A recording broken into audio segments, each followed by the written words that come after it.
football, no. They will tell men's basketball no. And you made the perfect point also. There's sometimes they'll pass on guys because it would distort their whole roster in terms of who's making what at a position or across the board. So it's not like they're going after everybody. But if it hits and they can make it happen, generally in football they're going to make it happen. I don't have it good enough to report the exact numbers, Ira, but specifically when it comes to basketball, the whispers are, in addition to what the university is providing, Luke has done a tremendous job at exponentially growing Florida State's NIL pool, but the market for basketball players is absurd. Are you with me on this? I get that none of this has great numbers.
All right, all right, all right. What is going on, Florida State family, Seminole Nation, in the 863 tribe? We're going to go ahead and not waste too much time here tonight and get right into our conversation. We have a guest that I'm very interested to, and excited to talk to him and hear his perspectives on a lot of stuff that's going on in the landscape that is college football now. Um, so, as always, before we get started, y'all know what to do. Share the video, man. Hit that like, subscribe. Share the video. Let's get the people in here. I'm starting a little early, but that's okay. More people will come through like always. And yeah, let's get it. You all on 863 Seminole TV. Let's bring in, before we bring him in, y'all already know, my bald head co-host. Oh man, Jared was good. what's up, everybody? What's up? What's up? So we're gonna bring in Mr. Kevin in here very shortly. But give us kind of how you introduced him to me and how Yeah, you told me about him, and then like what's the background there with Mr. Anderson? yeah, man. Number one, always good to sit and chat with you, chat about ball, Alo. Yep.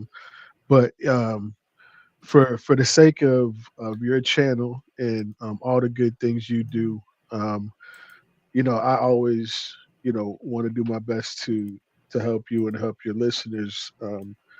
I guess talk to people who could bring a lot of value to them, right? And Kevin Anderson is somebody that I've known now for um, it would be 16 years as of August, and that's because 16 years ago I was blessed enough to coach this young man. who That's is how now old a we young are, man. y'all. Yeah. I was blessed enough to coach this young man, and he was a kid then, but he's a grown man now. And Kevin has, man, he's made his whole life about football, so he went from quarterbacking at Boca High to going to Marshall University, eventually ended up at Fordham, where he broke the passing touchdown records there. He played with the NFL back at Chase Edmonds while he's there too. Ended up playing pro ball, CFL, XFL. Been around a ton of guys, man. Bob Stoops, June Jones. I mean, coaching legends, right? And right now, his big project is working in the NIL space. So Kevin has gotten to see college football recruiting, which is something that you talk about pretty much every episode in some kind of way, right, Adrian? Mhm. And he's been able to see college football recruiting from what it was 15 years ago. And right now is in the thick of it now as he represents student athletes and is continuing to represent student athletes going through that process in this new NIL era. So I just thought he'd be great to have on the show. He represents a member of FSU's football team that I know you guys are excited about that we'll talk about here in a little bit. And I just look forward to him bringing a lot of value to the program, man. So whenever you're ready, let's do it. Let's bring him in. I'm excited.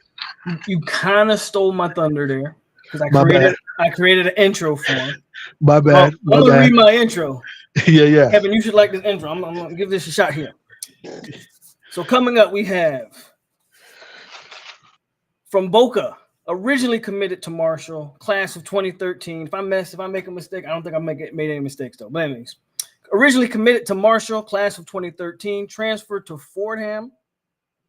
In 2015, threw for over 3,000 yards, 32 touchdowns, and 10 interceptions. Is the Rams' all-time leading passer and touchdown, all-time leading touchdown passer. There you go.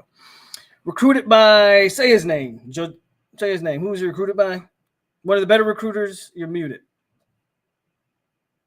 Jawan Sider. Jawan Sider. Yeah. One of the better recruiters in college football right now. He's currently at Notre Dame, if I'm not mistaken. Sure. Former college football QB, former XFL champ with the Arlington Renegades, the founder of Reach NIL, and also works with QB Pipeline. Let's bring him in here. I hope that intro was good. Mr. Kevin Anderson. Fellas, good evening. Good evening. Hey, I love the intro. Adrian, it's really nice to meet you. Nice to meet you. Hey, it's good to see you on here, man. It's been too long to see that face in person. Yeah, way too long, man. This kid, just to jump right into it, Kevin. The way, first of all, you're an adult now. It's crazy. And 30, man, getting married in a month and a half. Yeah, that's awesome. And again, congrats on that. If it would have been 15 years ago, I didn't even know who you were. And I decided to go coach football at Boca High with Moody and Josh. And we're so long, football's changed so much that when you were playing for us, you're doing everything under center, right? Everything was under center. We were doing handoffs. We were doing naked bootlegs, things like that. We're doing a numbered passing system and all that stuff. And I've been grateful enough to continue to watch football and watch it grow as you have. And I'm seeing 14-year-olds, 12-year-olds in Texas, even in middle school, dotting up cover 2 out of shotgun, running read option, and all this kind of stuff. And you're still in the thick of it. You get to see all of that growth and just continue to add to all that knowledge you got, man. And I think it's so awesome what you're doing, brother. Thanks, man. It's a blessing. It really is. It's a dream job. I get to work with athletes of all ages. We have some at 8 years old, 9-year-old quarterbacks. I'm trying to teach them off platform, what to do against cover zero, and sit back and laugh. And like you said, I remember when zone read was first a thing. Like zone read was blowing everybody's mind, just reading the end. And now you talk about Joe Moorhead. I know you know is my coach at Fordham, and he's had a great career as a head coach at Akron. But I call him the RPO guru. Like he'll read the nose, he'll read he'll read anybody in that front seven, and he did a great job illustrating that with Trace McSorley and Anthony Brown at Oregon.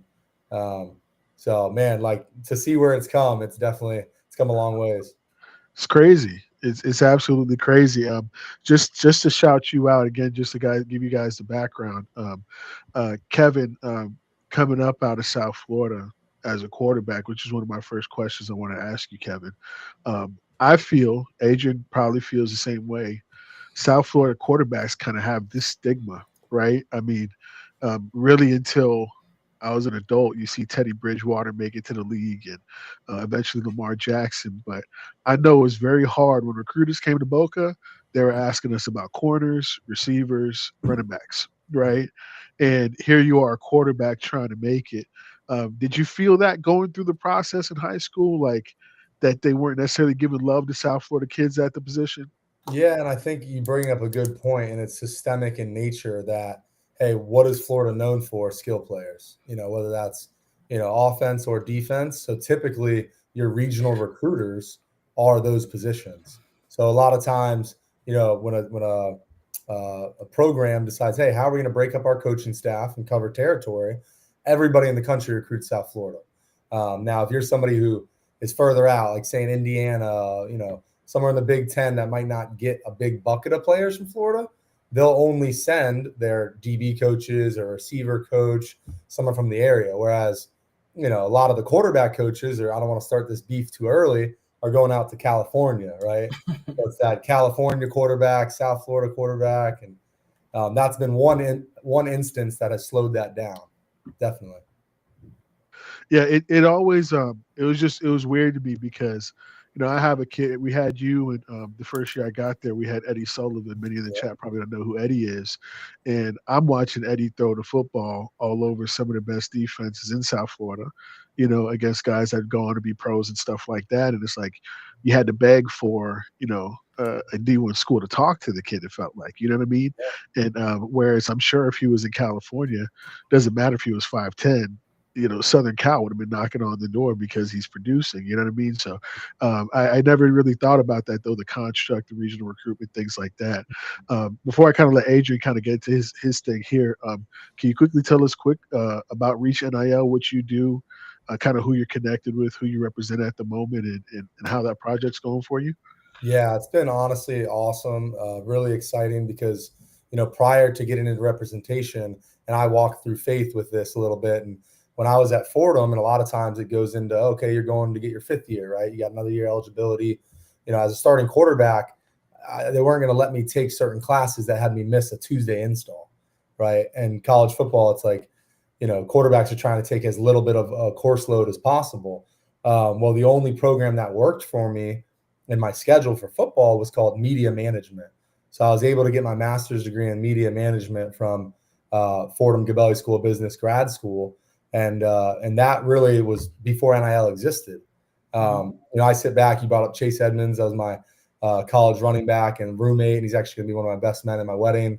And we sit back and laugh. I mean, he would have left in the portal year one at Fordham. That sophomore year you brought up, we're at 33-10, could have left without my undergrad. But then the next year, 28 touchdowns, 4 picks. I could have been a grad transfer. So looking back 3-4 years later, I'm in a media management program, missing out on NIL and all that great stuff, which here I am full circle in it. I was just so happened to get a marketing background. So, really looked at it in, how do we revolutionize the care and management of elite athletes? A lot of agents are financial advisors, lawyers, and that's great. We have lawyers on staff. We recommend financial advisors, right? But understanding ball inside and out, and then being able to, obviously we negotiate. So say negotiating with somebody, for FSU, a big component is being able to talk the language, be able to illustrate what, an Amari Williams can do at D end as a, 3-4 outside backer and a 4-down true end, the different job responsibilities to try to, better negotiate on our guys' behalf. So, really took it from all my conversations in XFL locker rooms, CFL locker rooms. Everyone's looking around, and when you are kind of on the outskirts of the pros, right, you're not making as much money. It's like, hey, how do we find more value? We're trying to talk to scouts on our own, and so just trying to take all the things I learned through good agent stories, bad agent stories, and how do we build an ecosystem to support South Florida local talent who gets lost a lot as well, make it to these other parts of the country playing football. Okay. That's Wow. what's up. So, Jared, the way I want to do it, we'll bounce off each other. But Sure. before we continue, you South Florida, who'd you like growing up? Who's your team? Yeah, it's interesting. So I grew up a Hurricane. I actually saw the last game in the old Orange Bowl. However, both my So sisters went tragic. to FSU. Okay. So I would See? go up to FSU and Shout out to the sisters. yeah, exactly. And but once you start getting recruited, you don't care. Right You at know, that point. Yeah. it's almost like NBA, where NBA, it's so many people are player-driven fans. Yeah. LeBron fans, Kobe fan, whatever it is. That's how you start to go as a recruit. You maybe start to feel slighted when your favorite team doesn't recruit you, right? Right. So past that, just liked ball, but that was my origin. Okay. What made you say, I want to be a part of this new thing that is NIL? And was it strictly I want to help the athlete? Yeah, I'd say it's two-part. I definitely could have gone the route and tried to be a young coordinator and Right. work the ranks of college football. And I was pushed a lot by different mentors and coaches. And like Coach Joe Moorhead, who's still a longtime mentor of mine, offered me a QB coaching job at Akron a couple years ago. So I've always been trying to keep that stuff at bay, mostly because while I was playing pro ball in the CFL, XFL every offseason, my longtime quarterback coach and mentor, Eric Kresser, who actually, full circle for FSU fans, trained Jordan Travis. I'm forgetting his name. Can't forget that, right? So trained, and Jordan Travis played for him.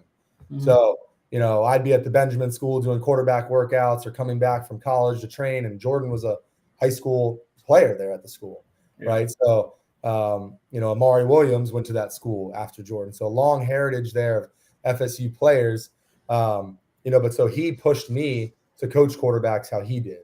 And the only benefit you get out of that is a little bit more stability for your family, a little less, moving around. And so although probably could have been an easier trajectory going that route, I just kind of decided, hey, I want to keep my roots in South Florida and, coach privately quarterbacks is what I did for a long time.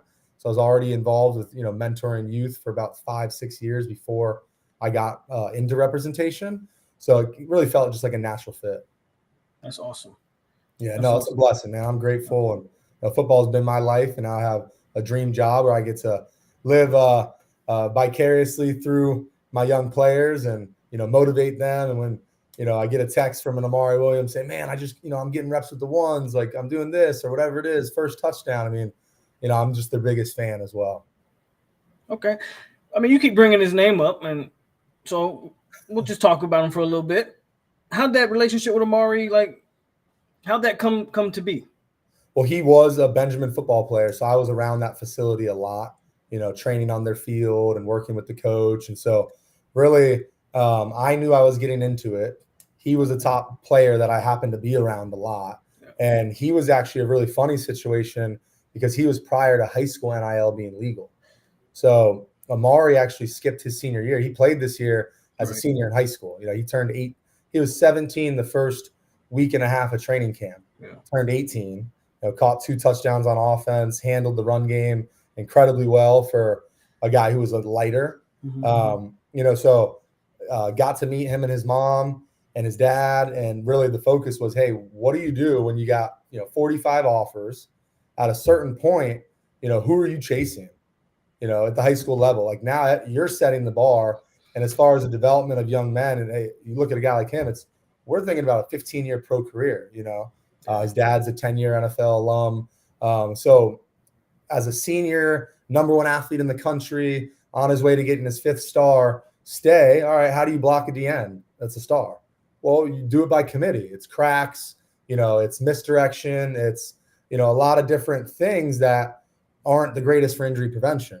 So in the long run, it's looking at it big picture. Hey, how do you take a kid who's so ready to play and give him that opportunity? So he signed with Reach NIL, foregoed his amateur status at the high school level. So a guy who was elite track, he could do anything. But so then he couldn't compete in any more high school sports because of that. Nowadays, you can sign with representation and still finish playing basketball or whatever you want to play. And then that's when we, ended up, between a lot of top schools, but he signed in December with FSU and then enrolled in May that summer of his would-be going into his senior high school season, just became his, freshman college year. Yep. Awesome. Mm-hmm. Go ahead, Jared. No, I think that Amari's story is crazy because you're right. I forgot that he reclassified. Yeah. So that actually just kind of blowing my mind right now. So he's what, 19 years old, about to be 19 years old. Still. Yeah. Wow. 18. Wow. And he's now played every snap this whole spring. He's played at defensive end. Wow. So, one of the main reasons why he went to FSU was because how flexible and, amicable Coach Norvell and the rest of the staff was to say, yeah, like we like him on both ends. If he can do it, he can do it. And I think everyone in that program right now is just continuously surprised. He's ridiculous squat numbers. Like for a guy who's 235 right now, he's pound for pound one of the strongest guys on that team. So I'm hoping they're still really pushing that model of he's getting a bunch of reps right now on defense because he had a bunch of reps on offense. And then now this offseason, I know he's still throwing on Saturdays with the new quarterback. So he's getting the player led workouts. He's operating on offense, and every team meeting or position group meetings with defense as far as the spring, hopefully, so that way he can do both this fall, which has been the goal for a while. Sounds to me like y'all got y'all one, Adrian, because that's kind of crazy. That's actually absolutely insane. You talk about a position, anything that deals with the trenches, right? Tight end equated to the same thing. And Kevin, you know this in high school. Anybody that has that requirement of either setting the edge on defense or blocking the edge on offense, you have to be a crazy athlete. You cannot just be a guy who's just there kind of going through the motions. And the fact that he's doing both at a high level at such a young age, I mean, that's really impressive stuff. I know I think you're representing another big time recruit out of Benjamin, right? The linebacker there. Could you tell me a little bit about him and kind of what you're seeing with him in his future? Yeah, and so Adam Balagoon Ali, and he likes to explain it where it's Bala like a shooter, and then Goon Ali. And so he's an incredible athlete. We've got a good amount of official visits set. He's actually going to drop his top 8 tomorrow. But a guy with 37 total offers right now. So, I can't say all of his OVs yet because we're we're saving those. But 4 of them are SEC schools. 2 of them would be, or three SEC, 2 ACC. So a lot of really good ones. Maybe an FSU in there. But no, don't hype us up. Don't do it. No, they're definitely in there, and they've been very strong recruiting him. Coach JP from the old staff, who actually recruited Amari, is the linebacker coach recruiting him. So we have a great relationship there. But Adam's a hell of a player, long-time basketball player. First dunked a basketball in 7th grade, blows my mind. So elite. He cleared on the high jump. I don't want to butcher it, but something outrageous as a sophomore in high school. So freaky athlete, got his first offer as an 8th grader from FAU, but had SEC offers as a freshman. He's a top 130 recruit right now. So really hell of a player. What's that? What's his measurables look like? Yeah, he's big. He's a puppy with big paws, right? He's got like 13 size shoes. He's got 10 and 3/4 hands. So massive hands with like I forget his reach exactly, but his reach is one of his biggest strengths. So 6'2", 215. He's a true inside backer, but he blitzes very well. So some teams, odd teams have labeled him as a guy that can play all 3 positions, that kind of jack, odd front, outside backer, like a Von Miller type. In 3rd down passing situations, and then true will more than anything because he's very athletic and play in space, but he does have the size to play Mike. So a lot of teams look at him at Mike and Will. Some team, that's the 4-down teams. The odd teams also have him in that pass rusher spot. So Kevin, I am hearing you talk about this kid's measurables, right? And I feel like this is strange to people who weren't around ball. But when you talk about the kid, you did not go to height and weight. He Big went ass straight to feet, hands, yeah. And big reach, ass feet, big arms. ass hands, Yeah. long arms, and can he move? Yeah. And Yeah. one thing I think that gets lost in football because it's become, which I kind of appreciate. Football's become more skill oriented now than it's been for, at least in my lifetime, right? Yeah. Me and Adrian are old enough to grow up in what I would call the you cross the middle, you die era, right? And you now live in an era where it's you cross the middle. You better be a very skilled athlete to catch that ball, get to the ground without getting your head cut off. And the guys playing defense now have to be more fidgety than ever, trying to avoid all that crap. But the point being is, people lose sight of the fact that this is still a game about physics, right? You still have to have a certain body type in order to progress and play at that next level. And it's not about being 6'2" or 6'4".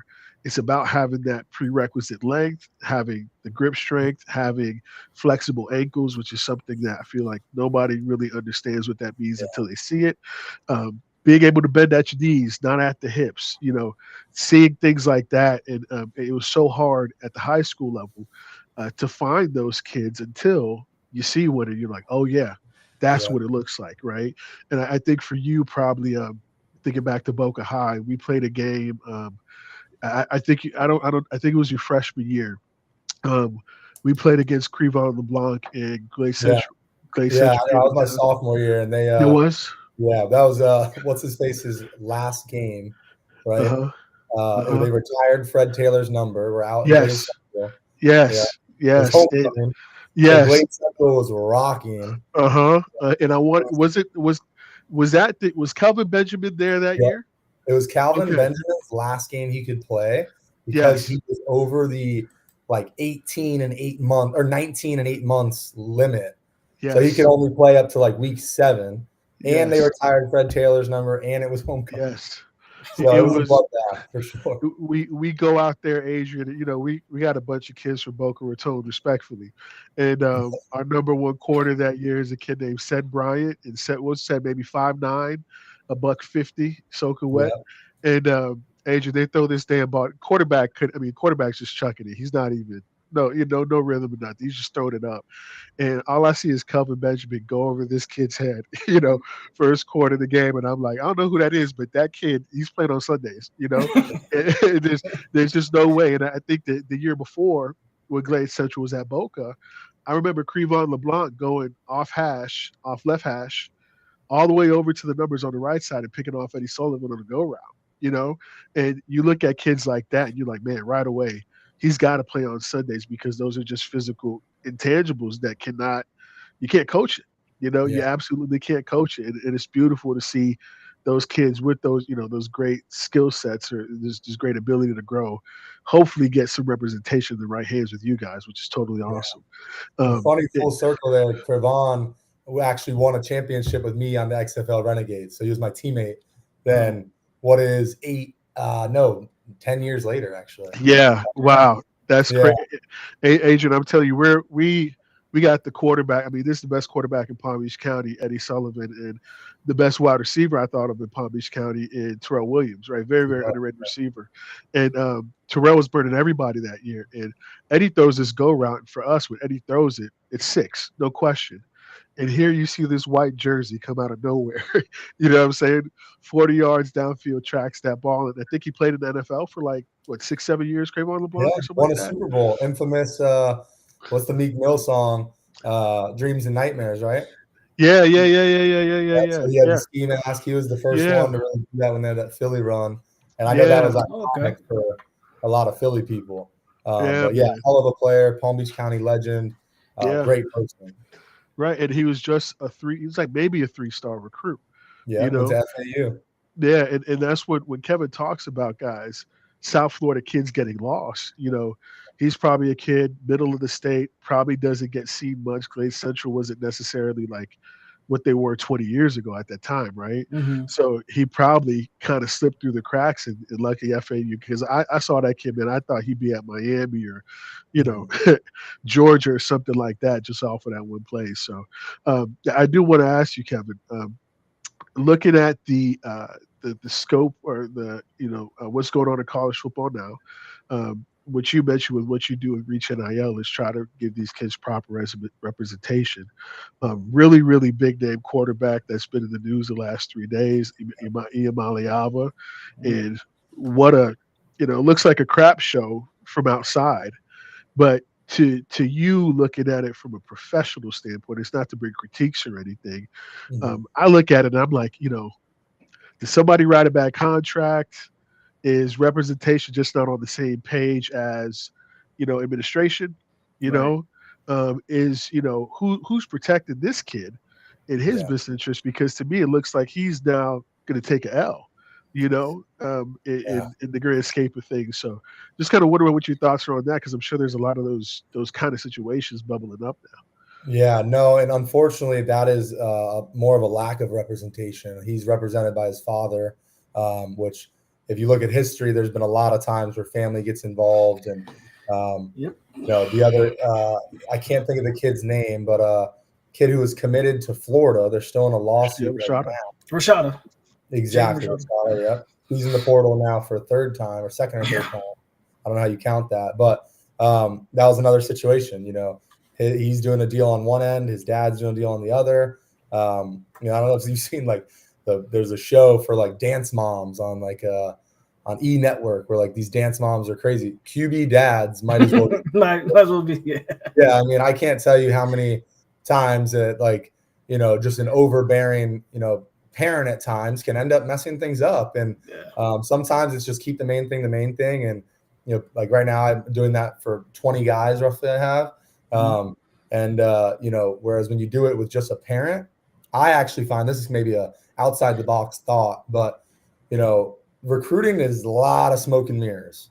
Right. So anybody that's made it and passed the recruitment stage, then when you show up, that coach is not kissing your feet, babying you. There's sophomores, juniors, seniors all ahead of you who know the playbook, are going to get the reps ahead of you. And the way you install a playbook, you're not just going to throw a freshman in because you had a high rating, right? So it becomes a big reality check.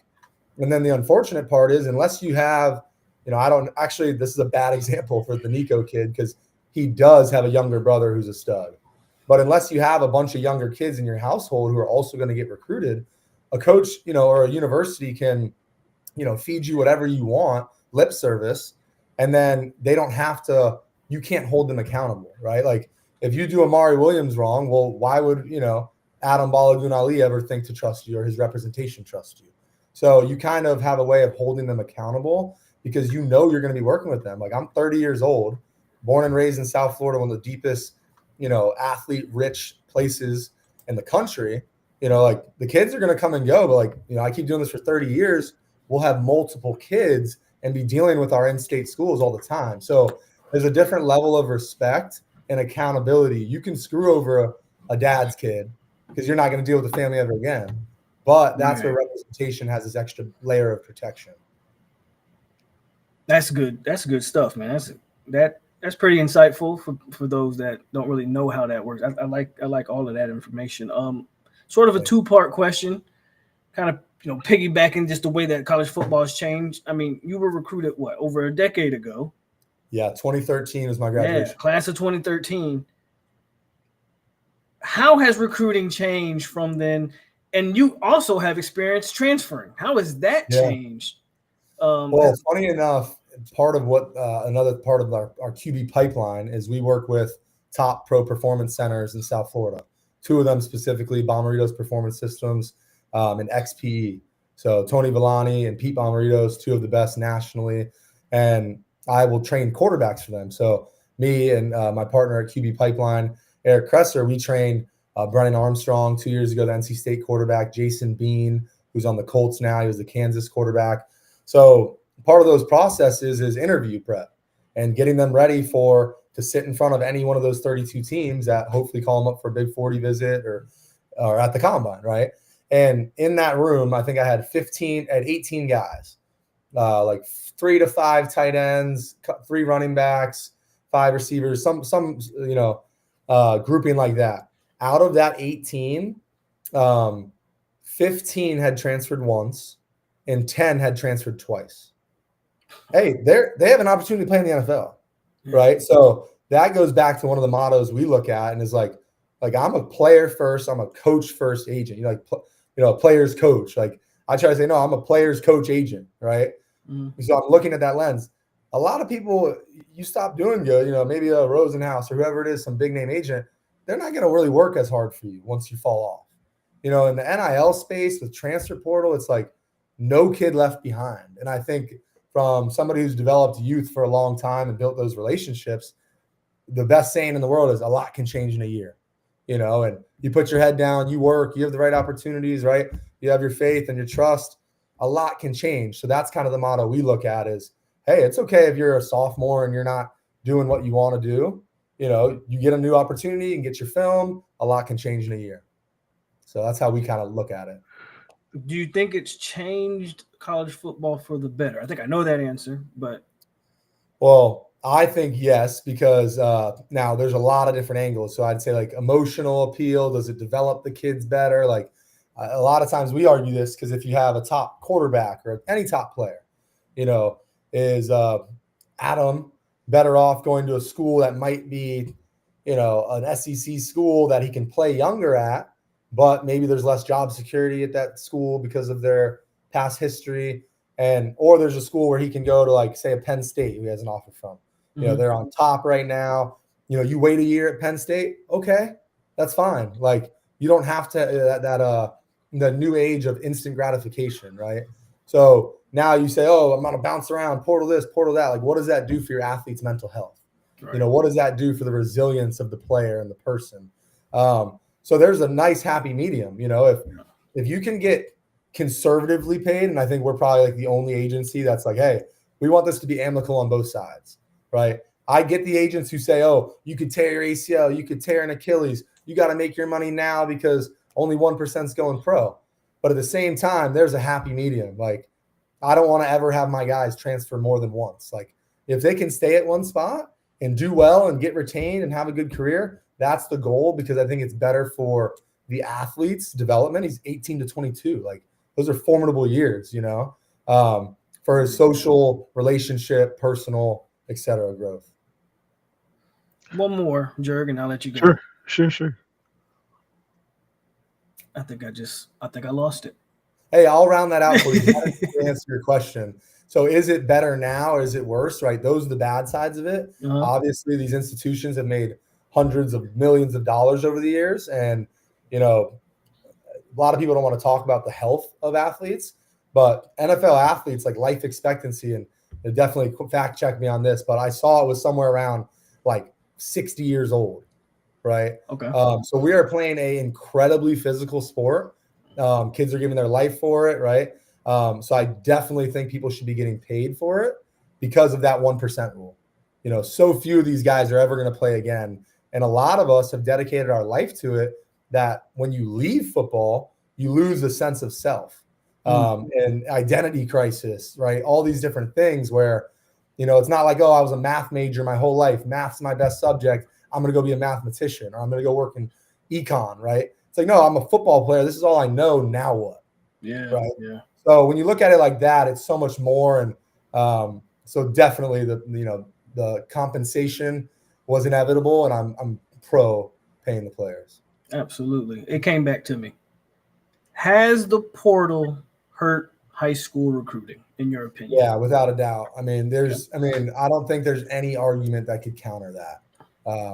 Right now, if hey, we're all GM right now. If I see a kid at Marshall University in a group of 6 playing at a high level, and I can get him in the portal to come to, say, in Arkansas or something, why would I go get some kid who's playing against, Boca High? I mean, you just can't measure from a scouting standpoint. There's no denial that the better competition you play and the better you do against it is a better, filter to what kind of player you're going to get. So without a doubt. Kevin, that brings me. So I've got a couple of theories, well, I've got a lot of theories. I talk ball with Adrian all day, but one of them specific to what college football is now and the reality of the portal kind of killing recruiting. And I think with this Iamaleava transfer, all of the 5 stars, the only one that hasn't transferred yet is Archie Manning, right? So they're all in their second school. Malachi Nelson's on his third school, and which that one, by the way, blows my mind because you get an offer from Lincoln Riley and you go there, you're almost expected to be a Heisman kid, and he's on his third school, and but it's almost like to me, Kevin, if I'm a 5-star quarterback in 2024, 25, excuse me, coming out class of 26, do I even want to go sit, at Ohio State for a year? Because I could go to FAU tomorrow, and if I'm really what I am, right, I could go put up 3,000 yards and run my bag up. At least that's what it feels like to me, because You bring up a really great point, and this is something that we pontificate about all the time, especially being quarterbacks and in a quarterback-driven industry. It's hard because you say, yeah, go to FAU right away. Well, FAU, I mean, look at who they have. They have a Western Kentucky starter who transferred, who has played in that system. So, right now, even if you're a 5-star, there's just such a big gap between high school kids and college, and that's what people don't understand. And I think this recruiting, like the whole cycle of recruitment, tells these high school kids, yeah, you're really, really good. It's no, you have a ton of potential. Right now, you are not good. Half the 4-star, 5-star quarterbacks, they're talented. Your playbook in high school is this big. Your responsibilities are this big. The defense you're going against, their install this week is this big. In college, it's that big. So the amount of pressures you're going to have to be set for, the protection. So it's not the physicality. Sure, you go to 7-on-7, wear your pajama pants and freaking, take no drop and chuck it around. Great. The physical tools are there. The learning curve, understanding the spacing and timing, pre-snap, post-snap, process is really the differentiator. I think I saw Brock Purdy talk about that recently. That's the big thing. It's not about the physical stuff at quarterback. Other positions, like you brought up, you fit the right measurables. Now you got long-term potential. Right. Kevin, I got to tell you, there's another one of my theories, and I wasn't even going there, but to me, when you're talking about quarterback evaluation, I feel like it's so much more about the temperament of that young man than it is about anything else. Meaning, is he going to wake up every day, be a football junkie, right? Is he also going to be humble enough to accept good coaching? Because I think that's probably the hardest part is to your point, I've been a 5-star, 4-star, even a 3-star type kid.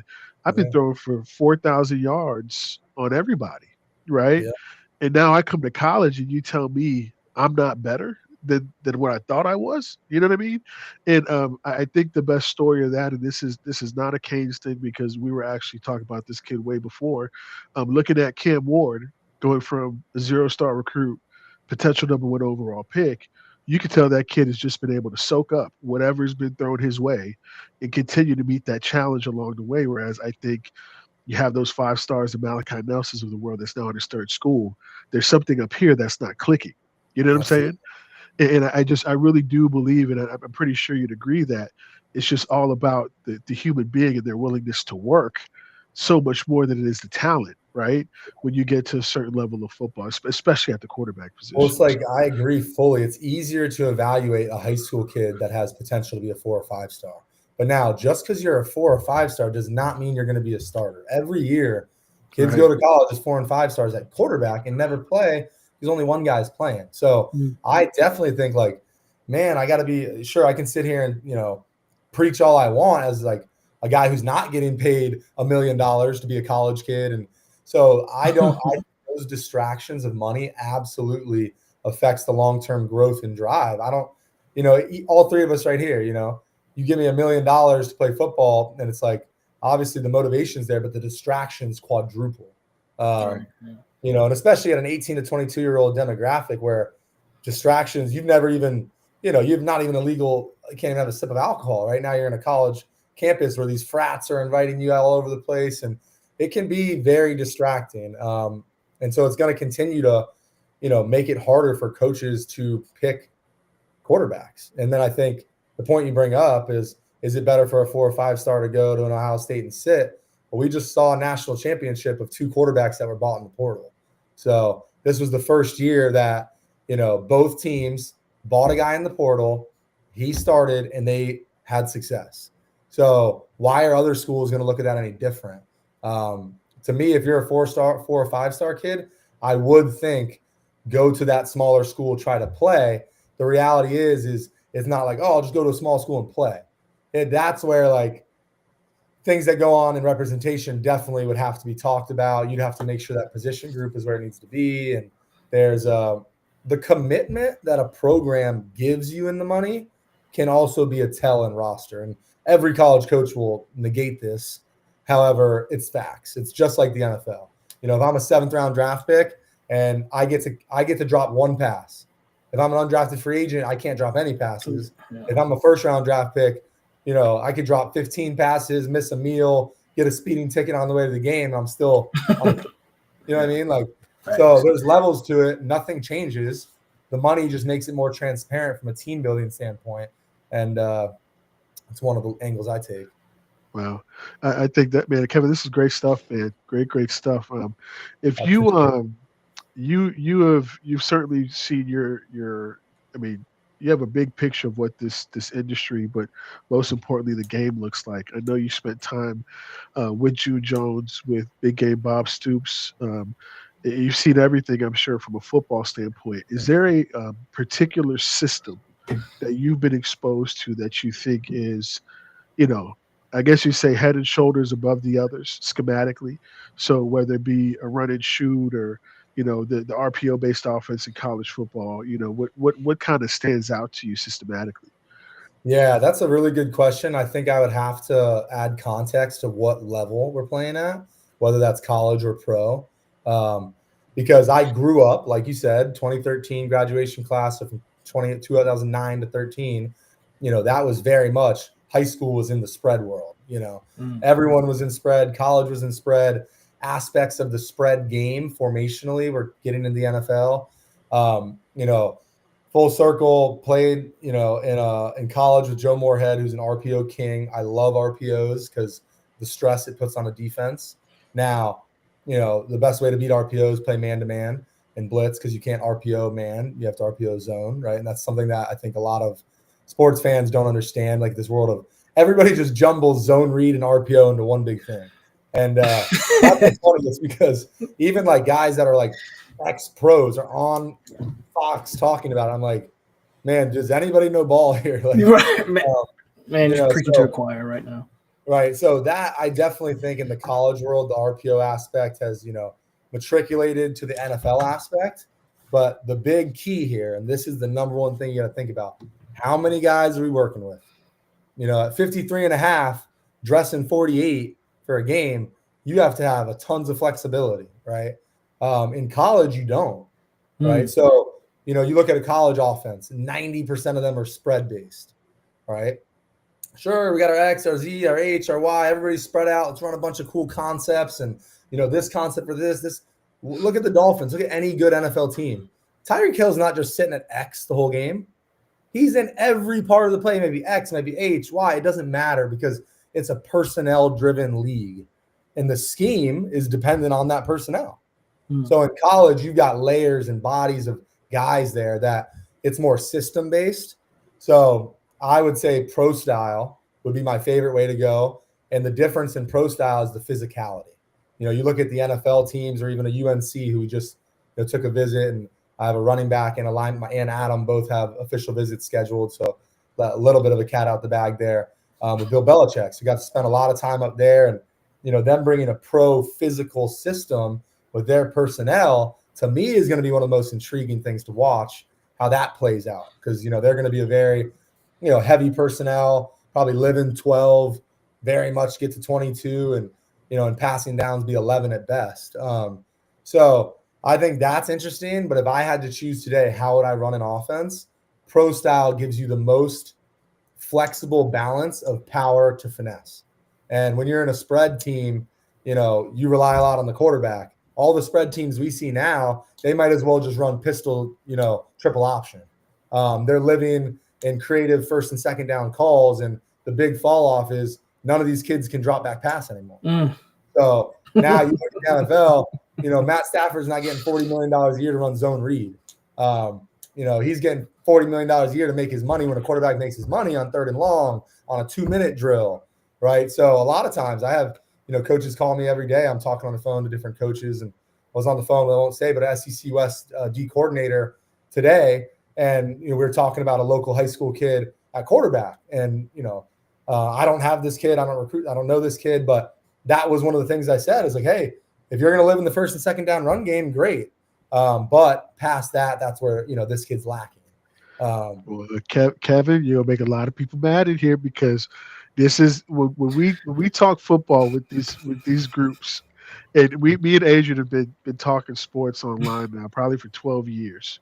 And the differentiator that everybody seems to misunderstand when it comes to quarterbacks in NFL versus college is that all this little tricky, pretty shit that, what Chip Kelly did at Ohio State, beautiful Yeah. system. You're running that I call it a yo-yo motion with Jeremiah Swift, bubble him in, bring him back out, throw the swing. That's all great. It's because you want to get to 3rd and 2, right? Mhm. You want to get to 3rd and 2 because then you want to have options. But in the NFL, you can't guarantee that. So I need to know what it's like when you're attacking downfield. We've been talking about Shadur Sanders a lot, Adrian and I, versus Cam Ward and the rest of the field and all that. What matters is who are you when it's 3rd and 8, 3rd and 9. It's a 10-3 game. And I know if I give up the ball with this bad field position, it's going to be a 17-3 game real quick, right? And can you convert that 3rd and 9 for this team? And I don't think people understand that nuance of quarterbacking and really taking it to the next level, man. So one part that I don't blame them for is because look how much time you have with these kids. Not much. They're in the portal the next year. So how long do you really get in your system? The hardest part of playing quarterback's drop back pass, right? And the levels to it, the easier it gets, goes all the way down to an RPO. Oh, it's a run play. I only got to read one guy, and this is my answer, right? And then what's the intermediate? Oh, a quick game. Okay, I get the ball out of my hand. It's simple reads. Then the next easiest is play action pass. Oh, I have an element to distract the defense to make the passing stretches of the zone easier, right?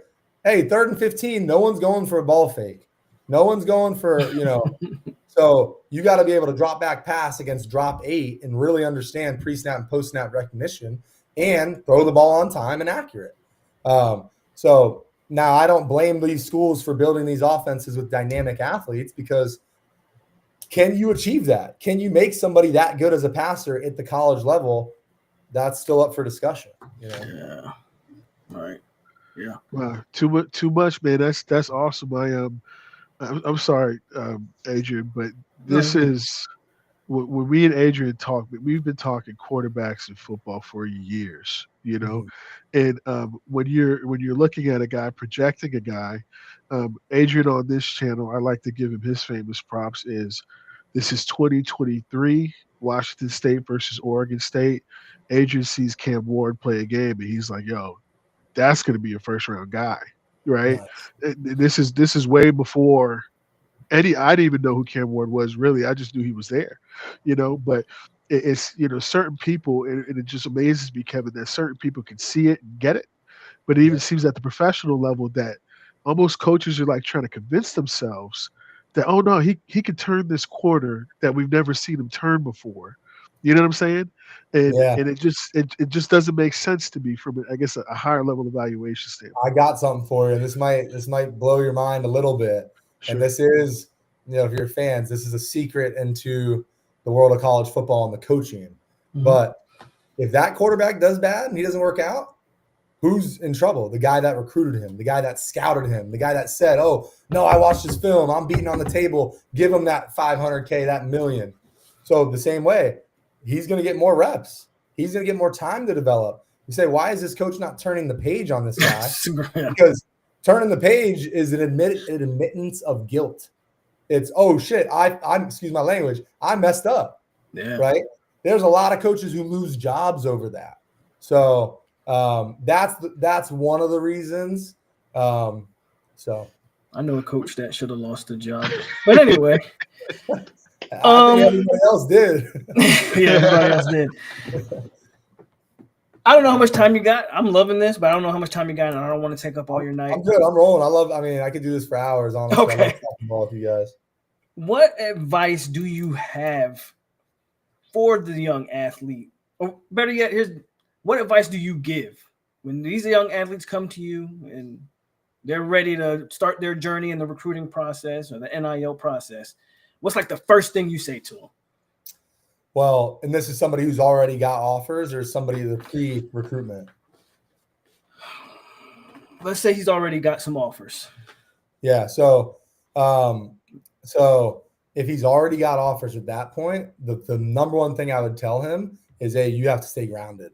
You know, if you've already got 35, 40 offers and you know you're going to be a top pick and all those things, you can't get distracted by all this inflation of your head, and it's got to keep school and football first, because then you start thinking, oh, NIL, and what is NIL? And it's been so confusing because, you know, it's masked as this marketing. The real thing is, even a high school kid, like, you have no NIL value. Like, let's just be real. Your NIL value is to play football. And the way we pay you is because, look at us right now. We're on more of an FSU-based pod with a bunch of fans who want that content. So the monetization piece is in the fan base. It's in all of that. You know, that player as well, like, no, so-and-so brand is not going to get a return on investment by partnering with you in NIL. Now, the top 5% nationally, yeah, absolutely. But a high school kid, it's like, hey, don't bust your butt trying to post on TikTok and do all these things and stay trendy. Get in the weight room, get a good night's sleep, and make sure all your homework's done. The rest of it, make sure you got a good, tight team and your football family around you that can provide for everything else. Because I tell my guys, no, you're not going to monetize right now as a high school kid. But when you're the starting defensive end at FSU or a two-way player, okay, now how do we I forget the term I usually use, but how do we take all the fans in the stands, 70,000, 80,000 at at FSU, and then get them to start following you? Because now you're actually a player. They know who you are. The conversion is the word I was looking for. The conversion rate, it's 10x, right? Trying to get blinded by all this, oh, I need to get a brand deal, this, that, and the other. That's just a waste of your time in high school. The kids are trying to skip the process. They're confused. It's not their fault. Nobody really knows what this stuff is, honestly. And marketing, in a sense, obviously I have a master's degree in media management, but marketing is a construct of media, right, and business. And it's the most abstract thing you could think of.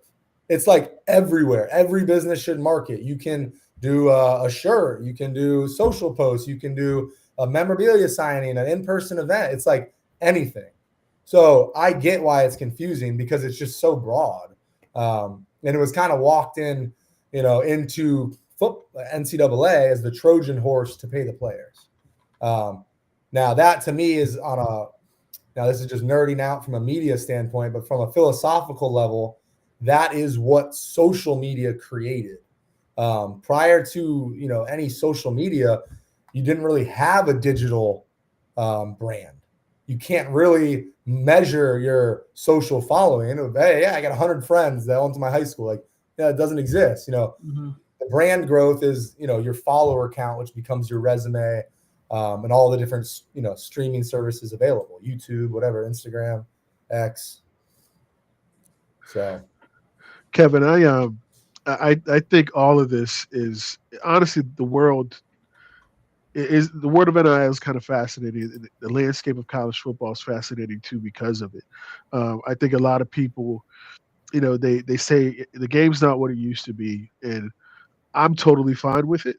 I'm totally fine with, I think Kirby Smart was on TV the other day. Our depth's not what it used to be. Fantastic, because that means these kids are playing somewhere now, and we get to see you really coach, and really work with what you got. It used to be, Bama used to sit with 4 NFL running backs backing up each other for 4 years, and they'd run them out one after the other and just bludgeon the crap out of you. And you can't do that anymore, right?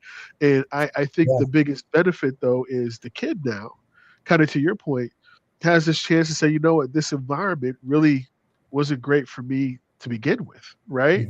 I went to Alabama, and, I thought I bought into this culturally, but I may just be miserable here at Alabama and want to go, say, back home to, I don't know, Arizona or wherever I came from and make some money while doing it. I think that's the best outcome of it all. Yeah, obviously, over there at Boca, when I got hired, I got hired by Coach Byers, and I was very, very like honestly anti pay for player back then because I knew kids who was getting paid. It was a different way back then. You don't have to talk about any of that, but they were getting money. And but Keith made a great point. He was like, there was kids in his dorm that could sell a shirt with his number on it and say "Go Buckeyes" and make $1,000 on a Saturday. Yeah. And Keith had to go back to the dorm and eat ramen noodles for dinner while this kid's raking it in $100,000 a season off of his image of likeness, right? I think one of the things that I also think about is think of YouTube. Like there's YouTube 8-year-olds making you see the stats like, oh, my 10-year-old's making $13 million. I'm like, what was I doing then? Like, where was I wrong? Yeah.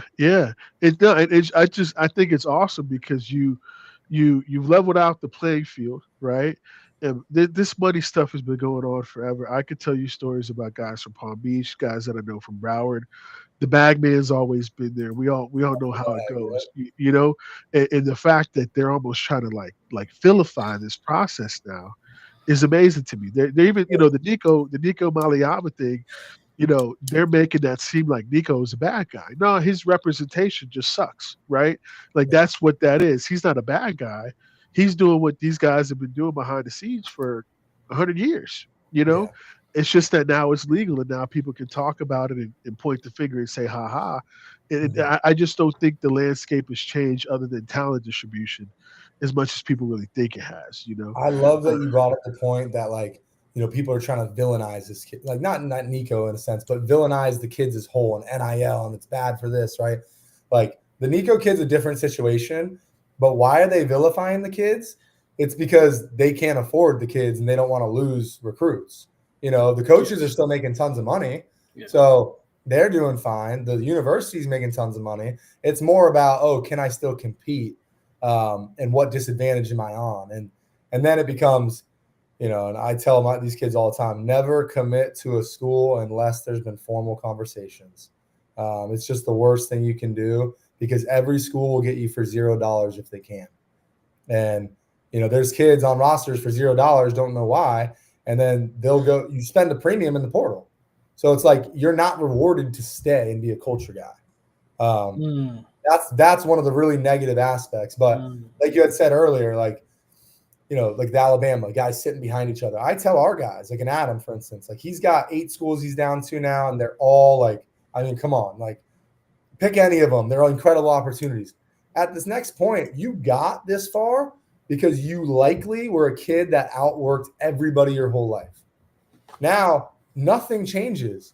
If you're not that same kid in college outworking everybody, you're going to not pan out. And that's where the money hits. And it's like, oh, I'm maybe you get complacent or a coach chews you out. And now you're like, nah, I'm not going to watch film tonight. I'm going to, go to a freaking steak dinner because I'm a millionaire. Like, you know what I mean? Like those are the sides that are bad for sure. If I could ask one more question, Adrian, it just popped in my head just talking about all of this. We talked about the recruitment process. You've obviously interacted with a handful of schools, and we'd probably say dozens of schools by now. Who has been, I would say, if you feel comfortable answering this, probably the most impressive recruiter that you've encountered so far? In terms of a school having a system in place to go get a kid. So program, not just solo recruiter. Yeah, or you could, if you could pick one. I'll let you pick either. But what's has there been an interaction when you're like, yo, man, these guys, shit, like it's really hard to say no, Yeah.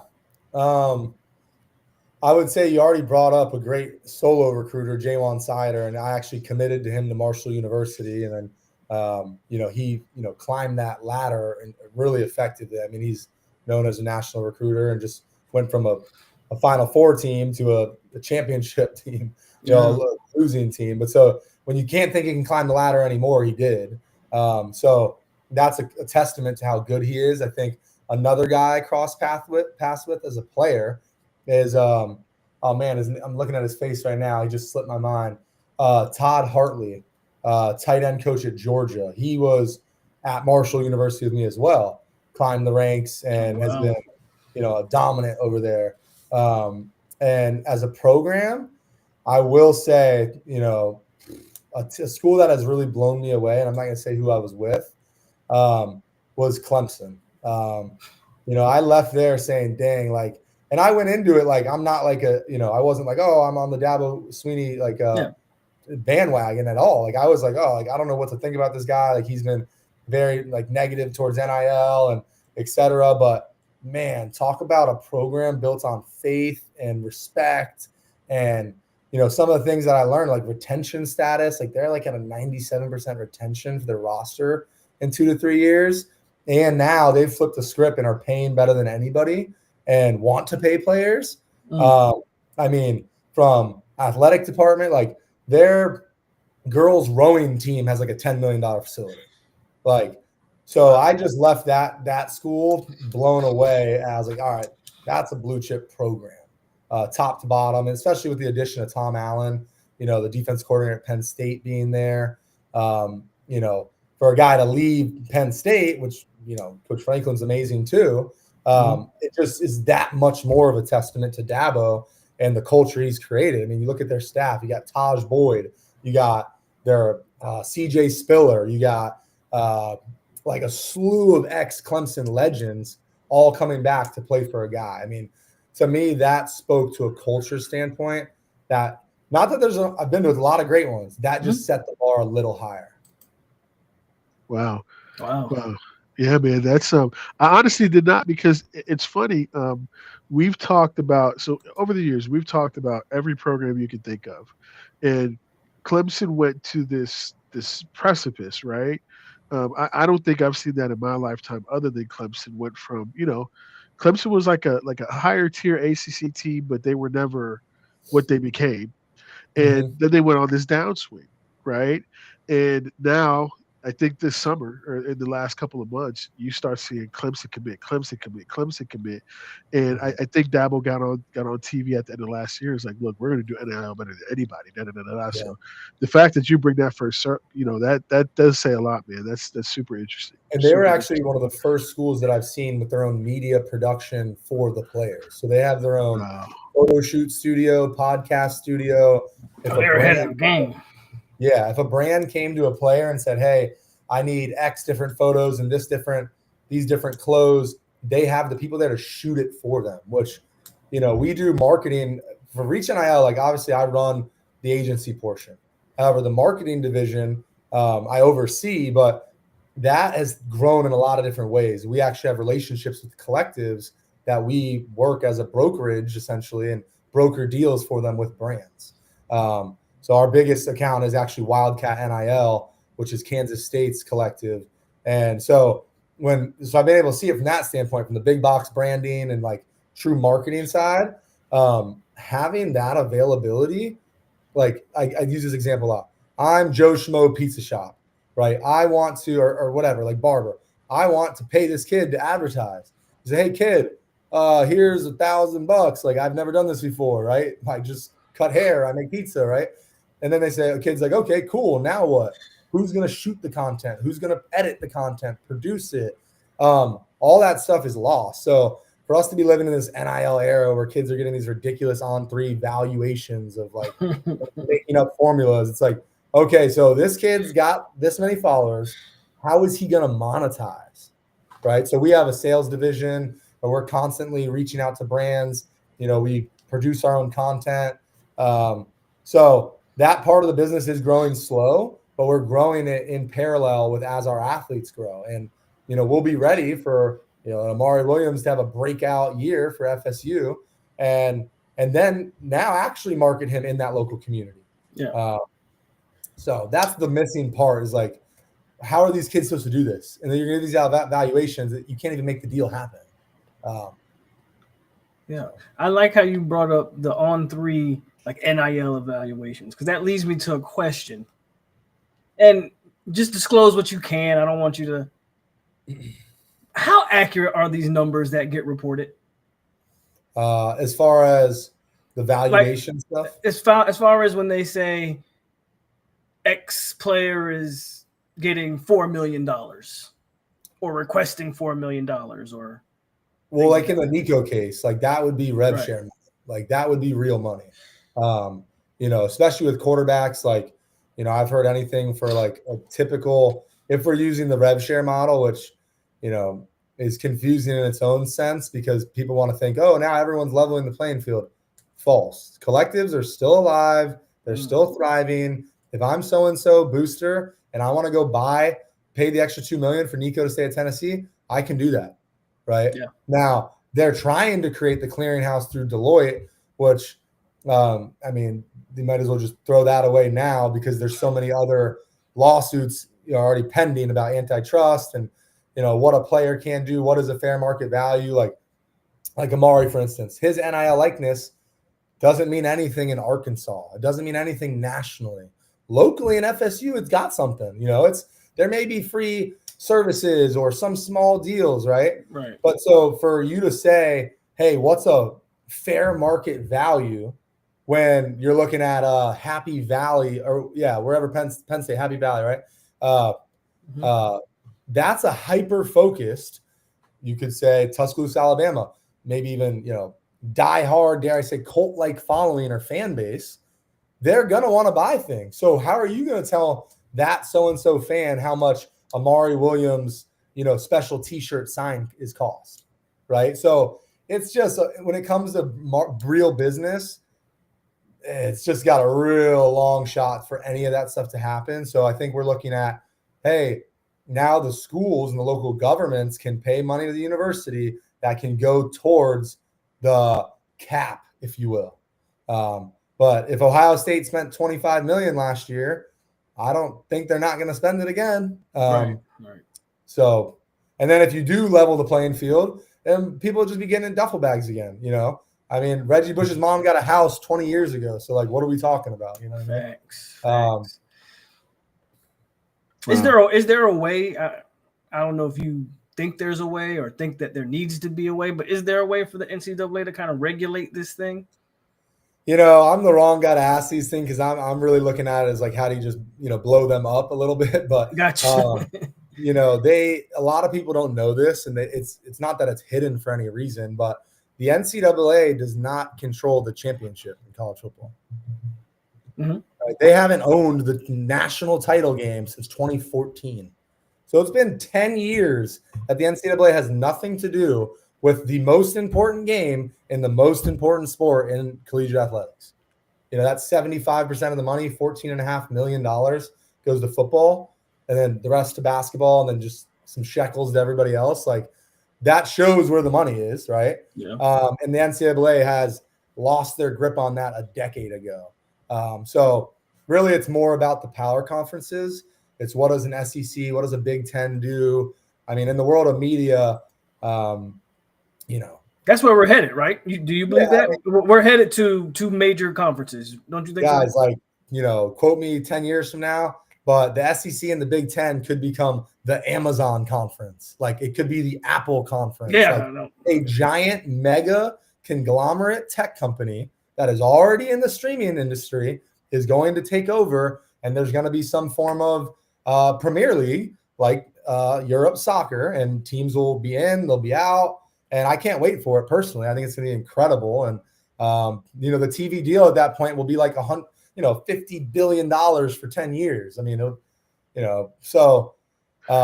the world of tech and media and advertisement, the money is growing nonstop. So, at that point, it's not even, at that point, we're not talking amateur ball anymore, right? We're talking semi-pro, some type of pro league. Yeah, that guy's making more than rookie minimums. You know what I mean? Right now in college. So, and people don't understand this. And I don't want to give away all my secrets, but NFL is not a bigger league than college football.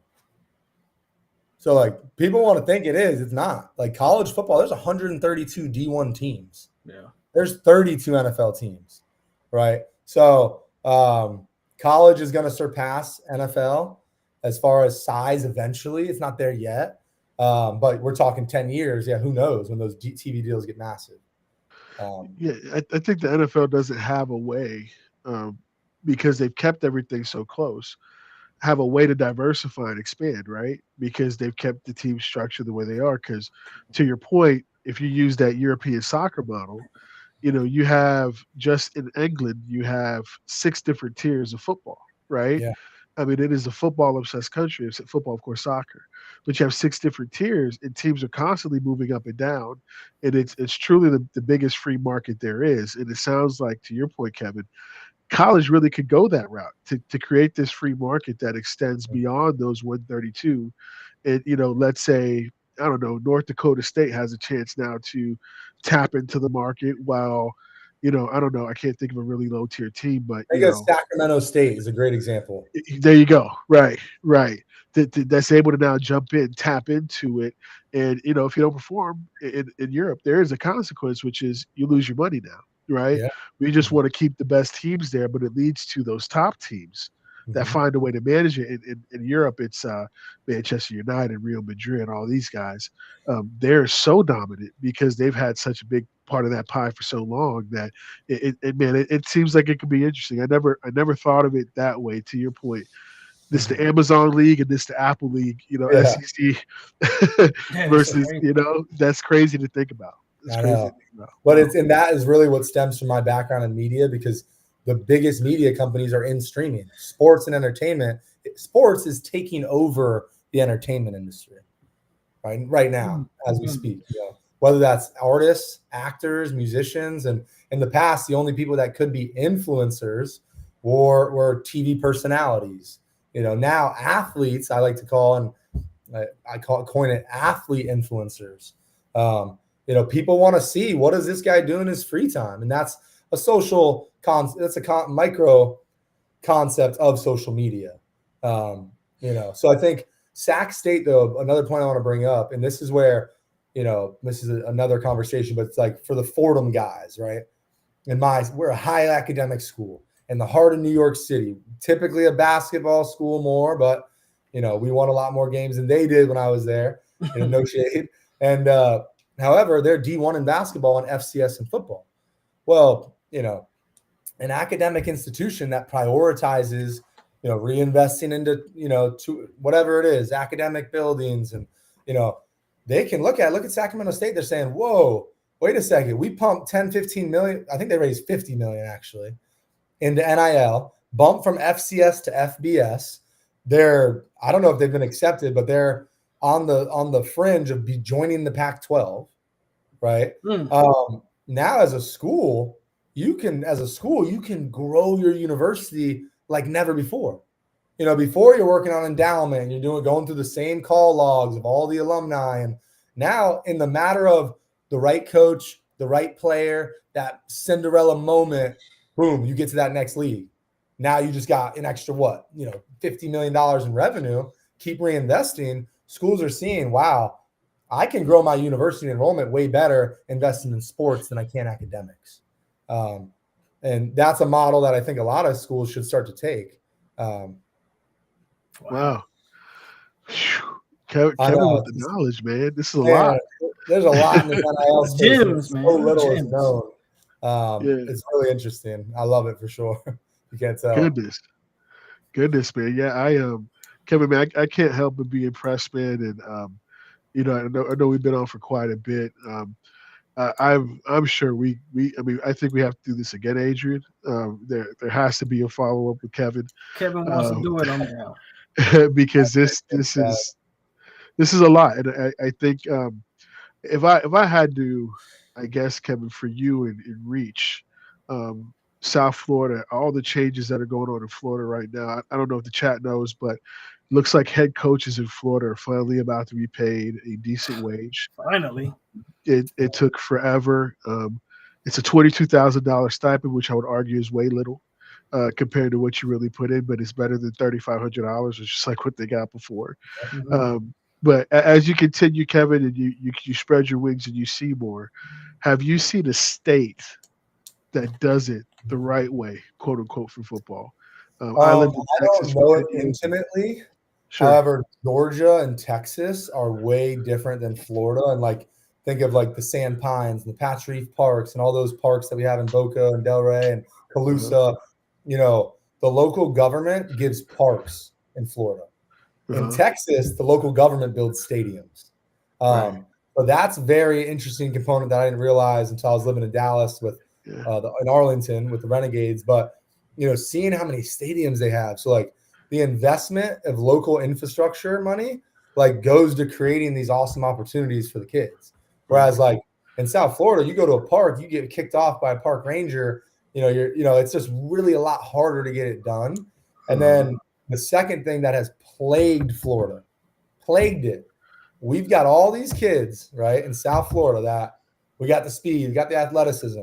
What does everyone want to knock us for, especially quarterbacks and stuff, is the high football IQ, right? And that stems from, and let me just put this to the foundation of football. The number one thing a defense has to do is stop the run. Yep. And if you want to play man-to-man and commit guys to the box, it takes one play to go over your head. And in South Florida, the blur, right? Like the famous, we go over people's head. We have speed.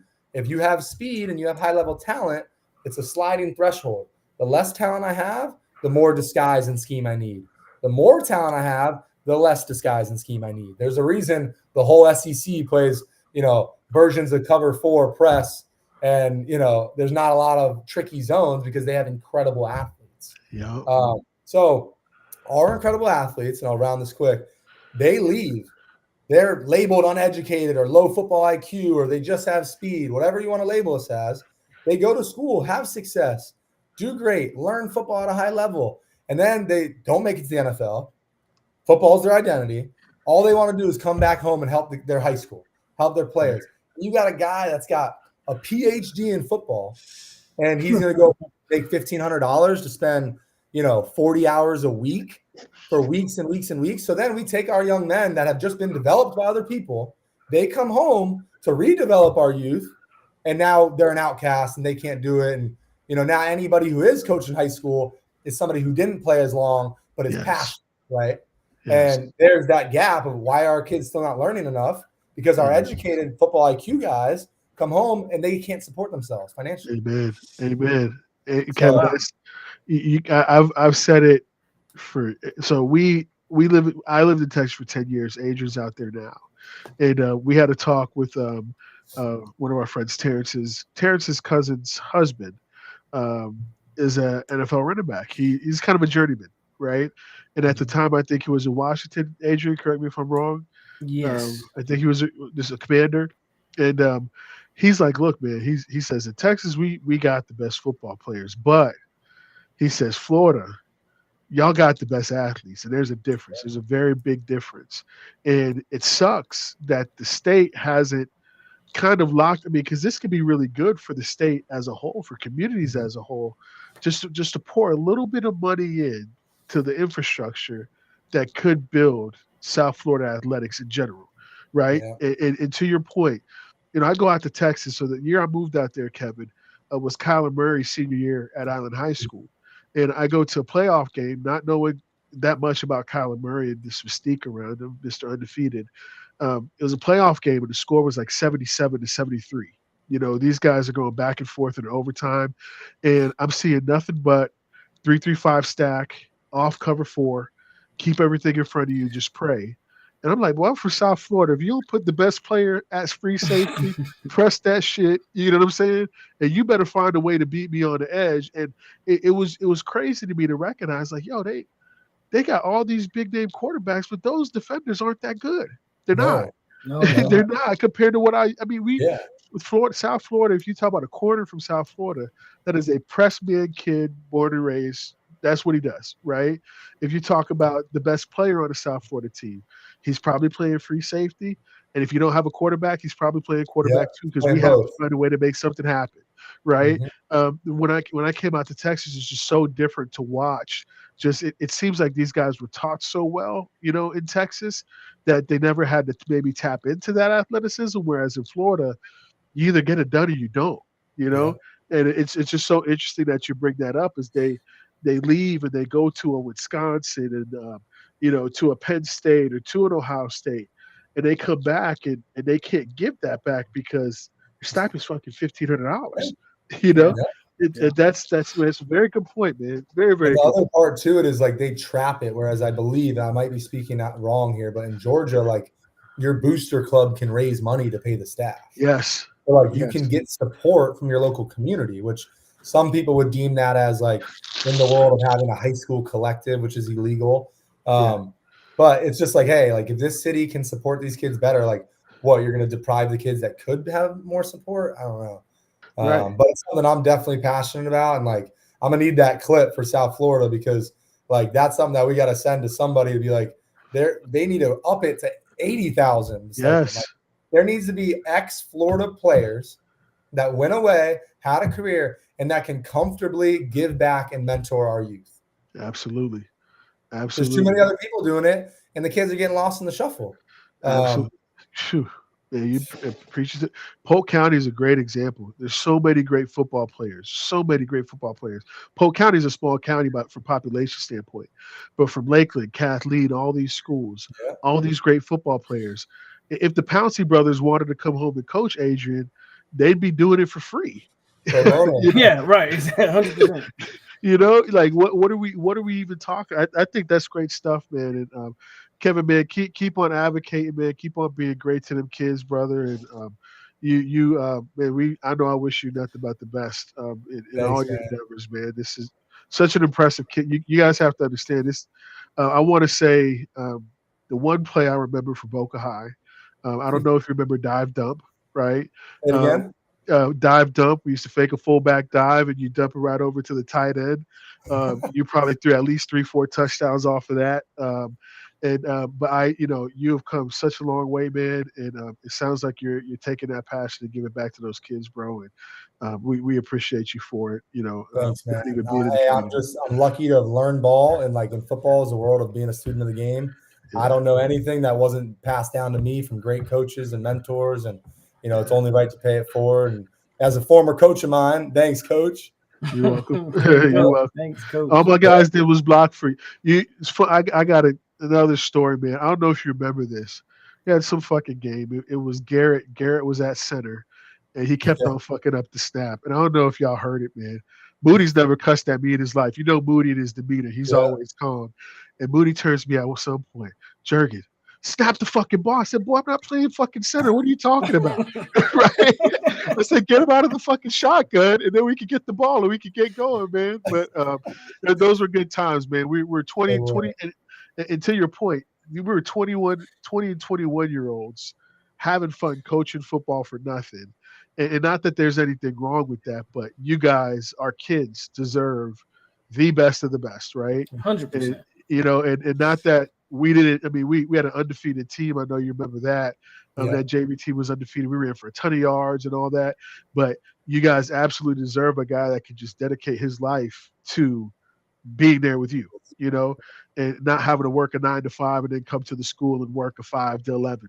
And shout out to those guys, because there's a ton of guys right now leaving work at 4 o'clock, running through South Florida rush hour traffic, which we know what that's like. And showing up and giving their time to the kids, man. So still giving those kids their all for sure. Yeah. Gotta tip my hat there. Absolutely. Alo, I don't know if you got anything else for Kev, man. I think, like Kev said, we could do this all night, but obviously we can't do it all night. I got to work tomorrow. Pretty sure y'all got stuff y'all have to do tomorrow. But I do want to thank you, Kevin. I love this. I love this conversation we had. This was ball talk for me. And I would like to say, before we get up out of here, anything you want to close out with, maybe reach NIL, how maybe people can contact you if they're interested in anything that you have to offer. Just go ahead and plug yourself in. Yeah, no worries. I mean, other than just thanking you guys, it's been a pleasure to talk ball, and I appreciate you giving me this platform and opportunity. It's a blast. And, so it's great to meet you as well. I know we haven't met yet. This is our first time. So it's great meeting you. Great talking to you. Reach NIL as far as you can find us on any social platform. But no, really just appreciate your guys' time and including me. That's it. Well, again, I thank you. And like Jurgen said, if you want to do this again, we can do this again. Maybe Oh, this is probably the busiest time. What, the transfer portal just opened up. You're probably It pretty is busy. right now. Probably busy right now. So It is. you probably have some downtime in the summer or something. I don't know, but whenever Yeah, you got it, absolutely. I would happy to do it. And I think the one plug I will say, all the FSU fans on here, go follow Amari Williams on Instagram, Luke Douglas, who's another tight end that I work with, and Jaden Parrish, who's a young linebacker there. Okay, All Jaden Palm Parrish. Beach County, Yep. 561 guys that are all reach NIL clients. You know, best way you can support those kids is go follow their social media and, you know, cheer for them at the game. And we're expecting big things from Amari this year. Yeah, I can't wait, man. He's going to be incredible. He's one of those. But yeah, that's all I got tonight, guys. Jerg, anything else? If not, again, thank you, Kevin, for coming on. And we'll keep in touch for sure. It was a pleasure, guys. Have a great night. Thank you again. You too, man. Good night. Take care, Kev. Take care, AG. All right, bro. All right. There you have it. I enjoyed that, y'all. I know we didn't have a big crowd in here tonight like we usually do, but I enjoyed that because that's my type of deal. We talk football, you know, none of that trolling, none of that, you know, we have fun with some stuff, but tonight was some good stuff. If you liked it, hit the like button. If you missed it, go ahead and watch it from the beginning. I thought it was some good stuff. We got some, obviously the portal did open, but no movement from Florida State today, which I'm actually surprised about. I haven't seen any movement. So we'll see what happens. But again, hit the like button, subscribe, share, and share the video. Share the video. I think a lot of people missed out on in my opinion, what was a very good conversation. So share that video. It's your boy POLK over on 863 Seminole TV. Stay classy.